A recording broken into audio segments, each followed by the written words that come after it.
Pain മാനേജ്മെൻറ്റിനായിട്ട് വരുന്ന ആളുകളിൽ പ്രത്യേകിച്ച് ഇപ്പോൾ ഒരു neck pain, shoulder pain, back pain, അതുപോലെ തന്നെ നീ പെയിൻ, ആങ്കിൾ പെയിൻ, ഇതുപോലെ പെയിനായിട്ട് വരുന്ന ആളുകളിൽ കുറച്ചും കൂടെ അവരനുഭവിക്കുന്ന വേദനകൾക്കും ബുദ്ധിമുട്ടുകളുടെയും ആ ഒരു റൂട്ട് കോസ് എന്താണെന്ന് കണ്ടുപിടിക്കാനായിട്ട് കുറച്ചും കൂടി ഹൈലി ചലഞ്ചിങ് ആയിട്ടുള്ളൊരു ജോയിൻ്റാണ് ഷോൾഡർ ജോയിൻറ്റ്.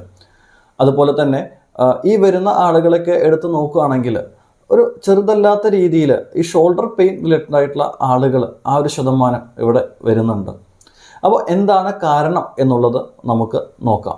കാര്യം നമ്മുടെ ഷോൾഡർ ജോയിൻറ്റിനാണ് നമ്മുടെ ശരീരത്തിൽ ഏറ്റവും കൂടുതൽ മൊബിലിറ്റി ഉള്ളത്. ബാക്കിയുള്ള ജോയിൻസിന് മൊബിലിറ്റി വെച്ച് നോക്കുന്ന സമയത്ത് പല ഡയറക്ഷനിലേക്ക് കൈകൾ നീക്കുവാനും പല ആക്ടിവിറ്റീസും കാര്യങ്ങളും ചെയ്യുവാനും കുറച്ചും കൂടെ എളുപ്പം, കുറച്ചും കൂടെ ആ ഒരു മൊബിലിറ്റി കൂടുതലുള്ളത് ഷോൾഡർ ജോയിൻറ്റിനാണ്.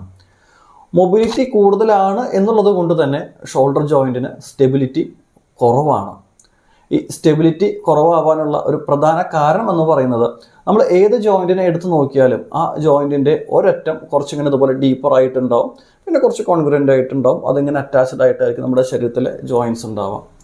പക്ഷേ ഷോൾഡറിൻ്റെ കാര്യം എടുത്ത് നോക്കുകയാണെങ്കിൽ ഈ ഒരു ജോയിൻറ്റ്, അതായത് നമ്മുടെ ഈ ഒരു ഭാഗത്ത് വരുന്ന ആ ഒരു സ്കാപ്പുലർ ആ ഒരു ഏരിയയിലെ ആ ഒരു ജോയിൻറ്റിൻ്റെ സർഫേസ് എന്ന് പറയുന്നത് കുറച്ചും കൂടെ ഒരു ഷാലോ ആണ്, അത്രയും കൂടി ഡീപ്പറല്ല. അപ്പോൾ ബാക്കിയുള്ള ജോയിൻസിന് കിട്ടുന്ന പോലെയുള്ള ആ ഒരു സ്റ്റെബിലിറ്റി ഷോൾഡർ ജോയിൻറ്റിന് അനാറ്റമിക്കലി കിട്ടാനായിട്ട് ബുദ്ധിമുട്ടാണ്. അതുപോലെ തന്നെ ആ ഒരു ഷോൾഡർ ജോയിൻറ്റിനെ വളരെ ടൈറ്റായിട്ട് വളരെ സ്ട്രെങ്ത് ആയിട്ട് പിടിച്ച് നിർത്തുന്നത് അതിനാൽ ചുറ്റപ്പെട്ടിട്ടുള്ള ക്യാപ്സ്യൂൾസ്, ലിഗമെൻറ്റ്സ്, അതുപോലെ മസിൽസ്, ടെൻഡൻസ്, ഇതൊക്കെയാണ്.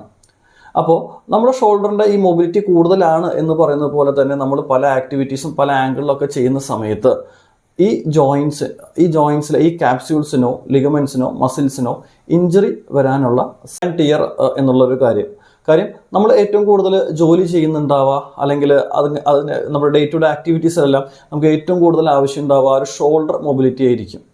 അപ്പോൾ റിപ്പീറ്റഡ് ആയിട്ട് ആ ഒരു മൂവ്മെൻറ്റ് വരുന്ന കാരണം നമുക്ക് ആ ഒരു ഏജ് കുറച്ചങ്ങ് കയറുന്ന സമയത്ത് വെയർ ആൻഡ് ടിയർ എന്നുള്ളൊരു കൺസെപ്റ്റ് വെച്ചിട്ട് അത് പ്രകാരവും നമുക്ക് ഈ ഷോൾഡർ ജോയിൻറ്റിലെ ലിഗമെൻറ്റിലും മസിൽസിലും ആ സോഫ്റ്റ് ടിഷ്യൂസിൽ ഇതുപോലെ തേയ്മാനം വരാനും ഒരു പക്ഷേ ടിയർ അതുപോലുള്ള കാര്യങ്ങളിലേക്ക് പോകാനും സാധ്യതയുണ്ട്.